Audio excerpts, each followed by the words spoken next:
आज हम nursing aptitude के कुछ एमसीक्यू देखेंगे, ठीक है। तो आगे चलिए स्टार्ट करते हैं अपने क्वेश्चन से। तो हमारा सबसे PR given in which situation, CPR किस स्थिति में दिया जाता है? ब्रीडिंग में, हार्ट अटैक में, फीवर में या हेड एच में, ठीक है। तो सीपीआर जो होता है वो हार्ट अटैक की सिचुएशन में दिया जाता है, जिससे कि जो पेशेंट को हो रिसस्टिटेट किया जा सके, ठीक है। तो सीपीआर जो होता है वो हार्ट अटैक की कंडीशन में दिया जाता है। नेक्स्ट हमारा क्वेश्चन है, the fluid that surrounded the brain is called. हमारे मस्तिष्क के चारों तरफ घेरने वाला जो पदार्थ होता है वो क्या कहलाता है? Plasma, synovial fluid, cerebrospinal fluid या लिम्फ।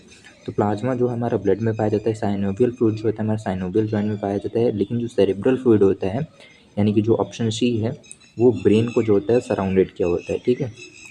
थर्ड हमारा जो क्वेश्चन है, the process of giving the medication through when is called, ठीक है। सिराओं के माध्यम से दवा देने की प्रक्रिया को क्या कहते हैं, ठीक है। सिराओं के माध्यम से जो दवा देते हैं उसको क्या कहते हैं? ओरल, आईवी यानी इंट्रावेनस, इंट्रामस्कुलर या सबकुटेनियस। तो उसे जो होता है इंट्रावेनस रूट कहते हैं। क्या कहते हैं? इंट्रावेनस रूट यानी कि आईवी रूट कहते हैं, ठीक।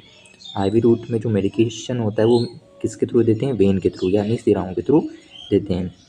फिर हमारा जो नेक्स्ट क्वेश्चन है, what is the normal pH of blood, यानी कि रक्त का समान पीएच कितना होता है? तो जो रक्त का समान पीएच होता है वो 7.4 होता है, ठीक है। साथ ही साथ जो हमारा आंसू होता है उसका भी जो पीएच होता है वो 7.4 या 5 के आसपास होता है, ठीक है। Which is test use to detect pregnancy, pregnancy का पता करने के लिए किस टेस्ट का यूज किया जाता है? यानी गर्भावस्था की जांच के लिए कौन सा परीक्षण किया जाता है? तो गर्भावस्था की जांच के लिए यूरिन HCG किया जाता है। HCG का फुल फॉर्म होता है gonadotropin chronic human chronic gonadotropin hormone, ठीक है। ये जो होता है प्रेग्नेंट जब वुमेन होती है तभी ये जो है हार्मोन सिक्रीट होता है।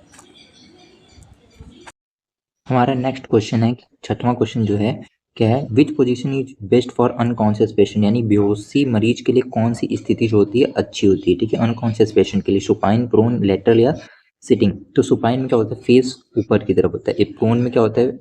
फेस जो होता है वो किस तरफ होता है? सरफेस की तरफ। लेटरल जो पोजीशन होती है वो दी जाती है अनकॉन्शियस पेशेंट को, ठीक है। तो इसका जो ऑप्शन सी है वो करेक्ट आंसर है, ठीक है। फिर है हमारा क्वेश्चन 7, ठीक है। The normal pregnancy last for how many weeks, यानी कि समान गर्भावस्था कितने सप्ताह तक चलती है, ठीक है। 36 वीक, 40 वीक्स, 42 वीक्स या 38 वीक्स। तो जो हमारी समान प्रेगनेंसी होती है वो 40 वीक्स तक चलती है, ठीक है।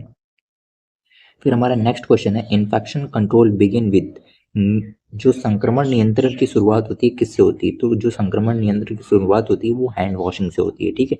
तो ऑप्शन सी है उसका करेक्ट आंसर है, क्योंकि कोई भी इन्फेक्शन कैसे हाथ के थ्रू ट्रांसमिट होता है एक जगह या किसी एक जगह से दूसरे सरफेस पे, ठीक है। तो जो अगर पेशेंट जो होता है पेशेंट का कोई भी अगर हैंड वॉशिंग करते हैं तो इन्फेक्शन को कंट्रोल किया जा सकता है, ठीक है। अब हमारा नेक्स्ट जो क्वेश्चन है, what is the first step in nursing process, nursing process का फर्स्ट स्टेप क्या होता है, ठीक है। नर्सिंग प्रक्रिया में पहला कदम क्या होता है? तो पहला जो कदम होता है वो असेसमेंट होता है। कोई भी पेशेंट आता है तो उसका सबसे पहले क्या किया जाता है? असेसमेंट किया जाता है। फिर डायग्नोसिस, फिर आगे की जो है प्रोसेस की जाती है। फिर हमारा नेक्स्ट जो क्वेश्चन है वो क्या है? Question number 10, which instrument is use to measure blood pressure, blood pressure को मेजर करने के लिए कौन से यंत्र को उपयोग में किया जाता है, यानी कि रक्तचाप नापने के लिए कौन सा यंत्र को उपयोग में किया जाता है, ठीक है। थर्मामीटर, ग्लूकोमीटर, स्पाइनोमैनोमीटर या स्टेथोस्कोप। तो थर्मामीटर जो होता है टेम्परेचर के लिए यूज होता है। ग्लूकोमीटर जो होता है ग्लूकोज लेवल को मेजर करने के लिए यूज होता है। स्पाइनोमैनोमीटर जो होता है वो किसके लिए यूज होता है? हमारे ब्लड प्रेशर को मेजर करने के लिए। तो जो इसका ऑप्शन सी है वो करेक्ट आंसर है। और स्टेथोस्कोप तो जो होता है हार्ट बीट सुनने के लिए यूज किया जाता है, ठीक है। अगर आपको हमारी वीडियो अच्छी लगी तो हमारे वीडियो को लाइक और हमारे चैनल को सब्सक्राइब कर लें। Thank you.